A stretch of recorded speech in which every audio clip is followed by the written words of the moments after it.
வாழ சொல்லுகிறது. குடும்பமே இன்றைக்கு அவசிய தேவை என்று உரையாற்றுவதற்காக வருகிறார் அன்பு சகோதரர், அருமை மாணவர் மௌல்வி அல் ஹாஃபிஸ் யு அஹ்மத் மன்சூர் பாக்கவி, தாஜுல் இஸ்லாம் பள்ளியினுடைய துணை இமாம். பாருங்கள், உங்களுடைய அழகிய கருத்துரையை 7 நிமிடத்தில் முத்தாய்ப்பாய் தாருங்கள்.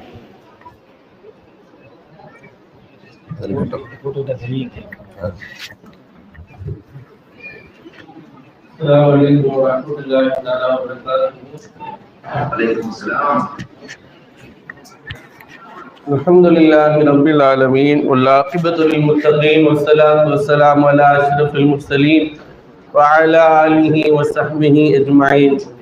قال الله تبارك وتعالى في القرآن الكريم والفرقان المجيد: إنما أموالكم وأولادكم فتنة. وقال رسول الله صلى الله عليه وسلم: أكرموا أولادكم وأحسنوا أدبهم كما قال عليه الصلاة والسلام. அல்ஹம்துலில்லாஹ், வல்லோன் அல்லாஹு தஆலா இந்த சபையை கபூல் செய்வானாக.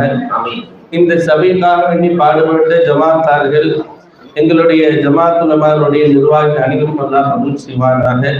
இந்த நிகழ்வுக்கு வருகை தந்து எல்லோருக்கும் துஆ செய்த அத்தனை மூத்த உலமாக்களுக்கும் அல்லாஹ் கபூல் செய்து அவருடைய பெயரான் பரக்கத்தை அல்லாஹ் தஆலா துனியாவிலும் ஆகிரத்திலும் அல்லாஹ் நமக்கு நசீபாக்குவானாக. அன்பான அல்லாஹ்வுடையவர்களே, முழுக்க முழுக்க ஆலிம்களும் ஹாஃபிஸ்களும் நிறைந்திருக்கக்கூடிய ஒரு அற்புதமான சபையில் வல்லோன் அல்லாஹ் தஆலா இந்த சிறிய அடியான என்னை உரையாற்ற அனுமதிக்கு இந்த நியாமத்துக்கு அல்லாஹ் சுக்ர் செய்து கொள்கிறேன். அல்ஹம்துலில்லாஹ். அன்பானவர்களே, நடுவராக இருக்கக்கூடிய கண்ணியத்துக்குரிய எங்கள் உஸ்தாத் அவர்கள் ஹஜ்ஜுக்கு சென்றாலும் சரி, உம்ராவுக்கு சென்றாலும் சரி, அந்த ஹஜ் உம்ராவுடைய கிளாஸ் எப்போது நடத்தினாலும் சரி, அவர்கள் தவாஃபை அதனுடைய பாடத்தை சொல்கிற பொழுது, எப்போது நீங்கள் தவாஃபை முடித்து விட்டாலும் மகாமை இப்ராஹிமில் நீங்கள் தொழுது விட்டு மறக்காமல் இந்த துவாவை செய்யுங்கள் என்று ஒரு துவாவை கற்றுத் தருவார்கள்.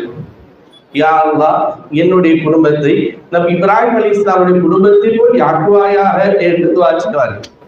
எனவே நான் சொல்கிறேன், இன்றைய இஸ்லாமிய வளரும் தலைமுறைக்கு பெரிதும் தேவை குடும்பமே. அன்பானவர்களே, அல்லாஹ் தஆலா நமக்கு செய்த மாபெரும் உபகாரங்கள், நியமத்துகள் பெரியது குடும்பம். நாம் 5 வயதில் மதரசாவுக்கு செல்லும் பொழுது நமக்கு பாடமாக முதலில் சொல்லியது இஸ்லாத்தின் கடமைகள் 5: கலிமா, தொழுகை, நோன்பு, ஜகாத், ஹஜ். அன்பானவர்களே, இந்த 5ம் நமக்கு ஃபர்லு தான். ஆனால் இந்த 5ஐயும் செய்வதற்கு கண்டிப்பாக சுன்னத்தான ஒரு அமலை நாம் செய்தாக வேண்டும். அதுதான் நிக்காஹ். நிக்காஹ் செய்தால் மாத்திரமே இந்த 5 அமலையும் செய்யக்கூடிய ஒரு சாலிகான சிறந்த தலைமுறை வெளியாகும். அல்லாஹ் தௌஃபீக் செய்வானாக. அன்பானவர்களே, மக்தபினுடைய அளவில் ஒரு குழந்தை வளர்ப்பினுடைய அளவு எடுத்து பார்க்கும் என்று சொன்னால் 3 வகையாக நாம் எடுத்துக் கொள்ளலாம். ஒரு குழந்தையை நாம் வளர்க்கிறோம் அப்படின்னு சொன்னால் அந்த குழந்தையுடைய வளர்ப்பு 3 வகையாக பிரித்துக் கொள்ளலாம். ஒன்று, 1 வயதிலிருந்து 7 வயது வரை, 7 வயதிலிருந்து 14 வயது வரை, 14 வயதிற்கு மேல். இதுவாகத்தான் தந்தை தாய்க்கும் அவருடைய மக்களுக்குமான உறவு. இந்த 7 வயது வரை இருக்கக்கூடிய, 1 வயதிலிருந்து 7 வயது வரை இருக்கக்கூடிய அந்த உறவு இருக்கிறது, முற்றிலும் அந்த குழந்தை பாடப்பருவத்தில் சந்தோஷமாக இருக்கக்கூடிய ஒரு பருவம். முழுக்க தாய் தந்தையர் அதனோடு உறவாட வேண்டும், அதனோடு கொஞ்சி பழக வேண்டும். இந்த 7 வயதிற்கு பின்னால் 14 வயது வரை அந்த குழந்தையினிடத்திலே கண்டிப்போடு நடந்து கொள்ள வேண்டும், கனிவோடும் நடந்து கொள்ள வேண்டும். அவர்களுக்கு தேவையான நல்ல குணங்களையும் அதே நேரத்தில் நல்ல கல்வியும் புகட்ட வேண்டும். இந்த நேரத்தில் தான் கண்மணி நாயகம் ஸல்லல்லாஹு அலைஹி வஸல்லம் சொல்வார்கள், 7 வயது ஆயிடுச்சுன்னு சொன்னோம்னா படுக்கையிலிருந்து அகற்றி விடுங்கள். 10 வயதாகி அவர்கள் தொழுகவில்லையா, 7 வயதாகிவிட்டால் நீங்கள் படுக்கையிலிருந்து அகற்றி விடுங்கள், அவர்களுக்கு தொழுகும்படி ஏவுங்கள். 10 வயதாகி அவர்கள் தொழவில்லை என்று சொன்னால், தொழவில்லை என்றால் அடியுங்கள் என்று ஸல்லல்லாஹு அலைஹி வஸல்லம் கண்டிப்போடு நடந்து கொள்ளும் என்று சொல்கிறார்கள். அன்பானவர்களே, பெற்றோர்கள் தன்னுடைய சந்ததியினிடத்திலே நல்ல முறையில் நான் நடந்து கொள்ள வேண்டும். ஆனா இப்ப இருக்கக்கூடிய பெற்றோர்களுடைய நிலைமை ரொம்ப மோசமா இருக்கு. காலையில மதரசாக்கு பசங்க வர்றதே இல்லை. கூட்டு ஒருத்தனை அடிச்சு கேட்டால் அவன் சொன்னா, நைட்டு பூரா எங்க அத்தா ஒரு பக்கம் எங்க அம்மா ஒரு பக்கம் ஆளுக்கு ஒரு செல்போன் எடுத்து நோண்டிக்கிட்டே உட்கார்ந்துருக்கிறாங்க. எப்ப தூங்குறாங்கன்னே தெரியல. அவங்களும் தூங்கிடுறாங்க. எங்களுக்கு ஃபஜ்ருக்கு எழுப்புறது இல்லை, மதரசாவுக்கு அனுப்புறது இல்லைன்னா நீங்கள் சொல்லுங்கள், குடும்பம் தாயும் தந்தை இவ்வாறு இருந்தால் அந்த சமூகம் அந்த குழந்தை எப்படி வளருவார்கள்? எனக்கு நன்றாக தெரியும். நான் பார்த்து வளர்ந்திருக்கிறேன். ஒரு பையனை பார்த்து அவனுடைய தகப்பனார் கூறினார், நீ எந்த ஆலையும் அவளையும் சேராது, எந்த அசரத்தோட நீங்க சேராது. இந்த அஜத்துமாரோட சேர்ந்தேன்னு சொன்னீங்கன்னா அவர் ஜமாத்து போகணும்னு சொல்லுவாங்க, மற்றதுக்கும் சொல்லுவாங்க. ஆனா அவங்க எல்லாம் செய்ய மாட்டாங்க, வைக்க மாட்டாங்க, எந்த இதுவும் செய்ய மாட்டாங்கன்னு சொன்ன அந்த தகப்பனார் சொல்ல நான் கேட்டிருக்கிறேன். இன்றைக்கு அந்த பையனை பார்க்கும்போது எனக்கு கண்ணீர் வருகிறது.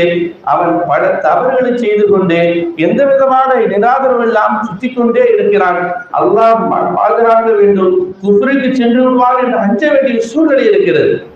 அன்பானவர்களே, எந்த அளவுக்கு ஒரு சிறந்த தலைவர் உருவாகணும்னு சொன்னோம்னா தாயும் தகப்பனும் அவர்களை சீரான வளர்த்தார் என்று சொன்னால் இந்த 14 வயசுக்கு மேல வளர்ப்பு இருக்கு கண்காணிச்சால் மட்டுமே போதும்.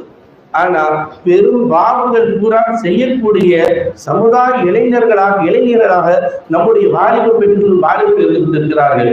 இதே கருப்புக்கடை பகுதியில மற்ற பகுதியில் பார்த்தோம்னா எனக்கு நன்றாக ஞாபகம் இருக்கிறது. தராவி முடிச்சுட்டு 11:30 மணிக்கெல்லாம் வந்தோம்னு சொன்னோம்னா அந்த மொபைல்ல வச்சுட்டு சீட்டு விளையாடிக்கிட்டே இருக்கிறாங்க. மொபைல் வச்சு சீட்டு விளையாடிக்கிட்டே இருக்கிறார்கள். அந்த ஒழுக்கமின்மை, அந்த 6 வயசு 7 வயசுல இருந்து 14 வயசு வரைக்கும் அவர்களுக்கு என்னென்ன தாயும் தகப்பனும் புகட்ட வேண்டும், அவர்கள் அதை புகட்டவில்லை. தவறான பாவமான ஒரு சூழ்நிலையிலே அவர் போய்கொண்டே இருக்கிறார்கள். அல்லாஹ் நம்மை பாதுகாப்பானாக. ஒரு சீரான சமுதாயத்தை அல்லாஹ் தந்து விடுவானாக. சிறந்த குடும்பத்தை அல்லாஹ் அமைத்து தருவானாக.